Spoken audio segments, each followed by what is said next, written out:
Le joueur de flûte de Hameln.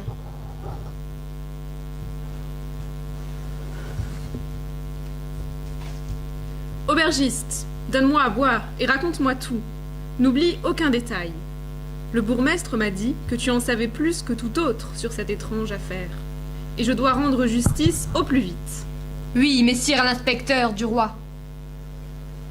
Il faut attraper ce démon qui a emporté nos enfants, messire. Notre vie n'est déjà pas facile. Mais sans nos filles et nos garçons, qu'allons-nous devenir? Si tous ont suivi cet homme, aubergiste, pourquoi la petite Gerda est-elle restée en ville? Elle est sourde, messire. Et il fallait bien l'être, croyez-moi, pour échapper au sortilège. Mais écoutez plutôt. Comme vous le savez, messire, à Hameln il fait froid depuis plus de 2 mois. Aux premières heures de décembre, messire, alors que la glace et la neige avaient recouvert la ville, des milliers de rats ont surgi du fond de la terre. En quelques jours, il y en avait partout.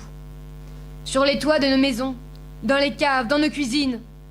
Ils trottaient en tous sens dans les rues, pillaient nos réserves de grains, se faufilaient jusque sous les draps de nos lits. Les hommes et nos garçons se sont armés de gourdins pour les frapper. Nos femmes ont posé des souricières, versé du poison aux fenêtres et autour des portes. Mais ces maudites bêtes étaient si nombreuses que rien ne semblait pouvoir les arrêter. Et c'est alors qu'il est arrivé. L'étranger? Le bourgmestre m'a dit que tu l'avais hébergé. Oui, messire. Ce diable d'homme s'est présenté à l'auberge le matin du 24 décembre, à la veille de Noël. Il était grand et fort, richement vêtu, et il a demandé à souper. J'ai tout de suite vu qu'il avait le mauvais œil. Et il ne semblait pas incommodé par les rats. J'aurais préféré qu'il ne reste pas dans ma modeste auberge. Mon petit Hans l'a servi. Le petit Hans? Hélas, messire, les enfants ne savent pas écouter leurs parents. À qui le dites-vous, aubergiste? Au lieu de m'aider en cuisine, ce garnement s'est assis à la table pour discuter avec cet étranger. Sûr que ce démon lui a glissé des fables dans les oreilles. En début d'après-midi, l'étranger est allé voir le bourgmestre à l'hôtel de ville. Il lui a dit qu'il pouvait, avec sa flûte en bois, nous débarrasser des rats. Mais que pour ce service, il demandait de l'or. Cela, le bourgmestre me l'a déjà dit, aubergiste. Et je sais qu'il lui a promis 100 pièces d'or en récompense. La nouvelle a fait le tour de la ville plus vite que le vol d'une hirondelle, messire. Rendez-vous compte, cet étranger nous promettait de vider Hameln de ses rats. Sans trop y croire, nous l'avons observé derrière les carreaux de nos fenêtres. Il a porté sa flûte à ses lèvres et il s'est mis à jouer une musique épouvantable, messire, plus aigre que du vinaigre, plus froide que la neige sur la glace du fleuve Weser, plus tranchante que la lame d'un couteau de boucher.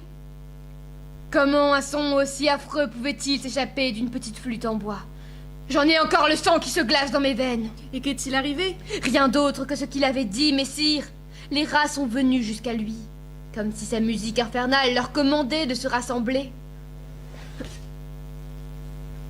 Il se tenait debout, comme un berger au milieu des rats grouillants.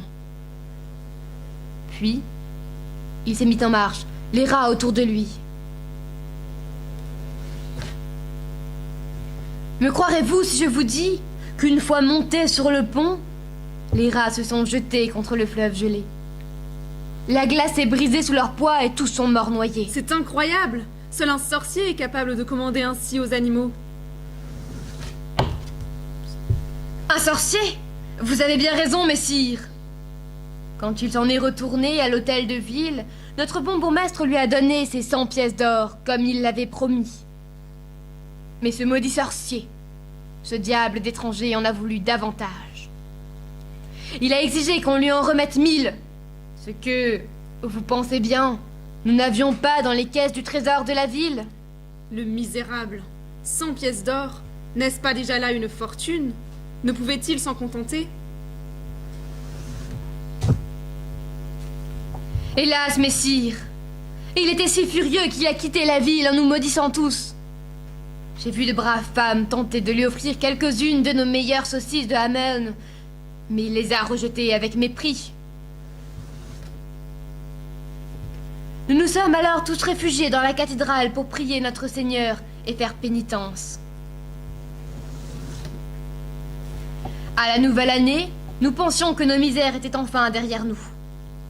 Le bourgmestre nous a tous réunis sur la grande place quand nous avons aperçu l'étranger. Il a porté sa flûte à ses lèvres. Et là, mon Dieu, il s'est mis à jouer une musique merveilleuse, plus légère qu'un papillon, plus joyeuse que le chant d'un oiseau, plus suave que le plus délicieux des fruits, plus douce que la caresse du vent printanier au petit matin. C'est comme si, tout d'un coup, le paradis chantait à nos oreilles. Mais c'est de malheur qu'il s'agissait, messire. Mes pieds, aussitôt, se sont comme enracinés dans la neige, tandis que petit Hans, ses amis, tous les petits garçons et petites filles de Hameln, main dans la main, s'approchaient joyeusement de l'étranger. On les a vus, nous les parents, danser autour de lui sans s'arrêter. Et plus il jouait de sa flûte, plus nos enfants tourbillonnaient d'allégresse. Nos pieds refusaient d'avancer, nos bras, nos mains ne voulaient plus se lever. Nous étions comme paralysés. Alors, il s'est mis en marche, nos enfants sur ses talons. Ah, quel malheur, messire! Quand nos jambes ont enfin accepté de courir, il était trop tard. La neige et le vent avaient effacé leurs traces. Nous les avons cherchés nuit et jour dans les montagnes. Mais ils avaient bel et bien disparu. Retrouvez-les, messire! Retrouvez mon petit Hans, et par la grâce du roi, pendez cet étranger haut et court. Soyez sans crainte, aubergiste. Je pars de ce pas rechercher vos enfants. Je suis inspecteur du roi, et je puis vous assurer que, tout sorcier qu'il est, ce joueur de flûte ne m'échappera pas. On raconte qu'aujourd'hui, les habitants de la ville de Hameln attendent toujours